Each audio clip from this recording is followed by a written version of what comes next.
বহুত ব্যস্ত আছো কেইদিনৰ পৰা মানে পুৰা খাবলৈ সময় নাই শুবলৈ সময় নাই টাইম টেবল নোহোৱা হৈছে চুলি দাড়ি একদম ৰাজনীতি কৰি কৰি একদম চুলি দাড়ি দেখিছে একদম পুৰা অৱস্থা কাহিল হৈছে ৰঙা পৰি গৈছে আউল বাউল হৈ গৈছে ৰাজনীতি কৰি কৰি আৰু কিমান মাথা মাৰিম উপায় নাই একদম লাষ্ট পৰ্যায় এইটো যিটো পৰ্যায় আহিছে এইটো পৰ্যায়ৰ পৰা আৰু বাচিব নোৱাৰিম অনেক কাম হাতত আছে আদিৰ কাম ফেচবুকৰ কাম হাতত আছে আৰু চুলি দাড়ি কাটিবলৈ সময় পোৱা নাই আৰু লগতে এতিয়া গৈ আছো ইটা ভাটা হেৰি গৈ আছো এইটো ক'ত গৈ আছো এইটো পাভৈ ধূলি পাভৈৰ ভিতৰত যাম ইটা ভাটা গৈ আছো ইটা চাবলৈ আৰু লগ পালোঁ ভাইটিক ভাইটি চুলি কাটি আছে আৰু মই ভাবিলোঁ অলপ মই চুলি কাটি যাওঁ আৰু যেতিয়া কামৰ গতি বাঢ়ি যায় মানুহৰ জীৱনত তেতিয়া অলপ অশান্তি সৃষ্টি হৈ যায় এতিয়া মোৰ হাতত অনেক মানুহৰ আদিৰ কাম সমস্যাবিলাক আছে আৰু যিসকলৰ আদিৰ সমস্যা আছে 8টা বজাত আপোনালোকে যোগাযোগ কৰিব আৰু 9টা বজাত মই লাইভ কৰিম লাইভত যুক্ত থাকিব আদিৰ সমস্যাবিলাক যিখিনি পেণ্ডিং আছে সেইখিনি আজি কৰিবলৈ চেষ্টা কৰিম আৰু ভাইটিক লগ পালোঁ ভাইটিক নজৰ ৰাখিব আৰু পৰিশ্ৰম অসমত আমি সদায় ব্যৱসায় কৰিব লাগিব আৰু যিকোনো কাম লাজ নকৰিব লাজ কাম ঝাড়ু মৰা কাম হ'লেও কাম হয় চুলি কটা কাম হ'লেও কাম হয় আৰু ইঞ্জিনিয়াৰ কামটো হ'লেও কাম হয় সেই বুলি আপুনি লাজ ভয় নকৰিব নিজৰ ব্যৱসায় কৰিব লাগিব আৰু কোনো মানুহে আপোনাক 10 টকা দি সহায় নকৰিব হয়নে কৰিব কিন্তু নিজৰ পৰিশ্ৰম নিজৰ কাম ভাল লগা কাম কৰিব লাগে এতিয়া এই ভাইটিটোৱে যে চুলি কাটি আছে এইটো এটা হবি এইটো এই যিটো হবি চুলি কটা হবিটো একনকুৱা হবি য'তে যাব আমাৰ অসমৰ আপুনি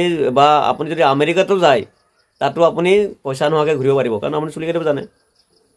যিকোনো কাম এতিয়া যিকোনো কাম এটা শিকাৰ পাছত সেই কামটো যদি আপুনি অল ইণ্ডিয়া ঘূৰি থাকে তথাপি আপোনাৰ মানে বিপদ নহ'ব কিয় বিপদ নহয় আপুনি কাম এটা জানে মই চুলি কাটিব জানো বা মই কিবা এটা মিস্ত্ৰী কাম জানো মই আমেৰিকা গ'লোঁ পইচা পাতি নাথাকিলেও মই তাত কাম কৰি হ'লেও পইচা লৈ ঘৰলৈ আহিব পাৰিম হয়নে তো সকলোৱে নজৰ ৰাখিব আমাৰ দেশৰ ভৱিষ্যত আৰু ফেচবুকতো কাম কৰে আৰু চুলি কাটি আছে মই চুলি দাড়ি কাটিম কাটি অলপ মানে উপায় নাই ৰাজনীতি কৰি কৰি জানে আৰু চুলি আউল বাউল হৈ গৈছে তাৰপিছত আৰু অসমৰ পৰিস্থিতি জুবিনদাৰ জাষ্টিচ বিচাৰি আছোঁ আমি সকলোৱে জাষ্টিচ দিয়ক আৰু ন্যায় পাওক জুবিনদাৰ আৰু যাতে জুবিনদাৰ লগত যাতে ৰাজনীতি নকৰে আৰু এজন মহান শিল্পীক ন্যায় প্ৰদান কৰিব পাৰিলে আমাৰ আত্মাই শান্তি হ'ব আৰু গোটেই অসমবাসীৰ সন্তুষ্ট হ'ব গোটেই অসমে আজি জাগ্ৰত হৈছে হিন্দু মুছলিম ৰাজনীতি নচলিব অসমত কাৰণ অসমখন জুবিনদাই দেখাই থৈ গ'ল ইয়াত হিন্দু মুছলিম সকলো মিলিজুলি এটা বৰ অসম গঢ়াৰ কথা কৈ গৈছে যিটো কথা নেকি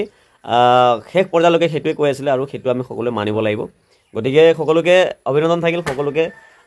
আজি বেছি দীঘল নকৰোঁ এটা লং ভিডিঅ' বনালোঁ আৰু এই ভাল লগা মুহূৰ্তটো আপোনালোকক দাঙি ধৰিলোঁ আৰু অলপ ব্যস্ত আছোঁ গৈ আছিলোঁ এফালে আৰু ৰখি পেলাই চুলি দাড়ি কাটিম কিবা এটা ক'বা আৰু সকলোকে নজৰ ৰাখিব ভাইটিৰ নামটো কি আছিলে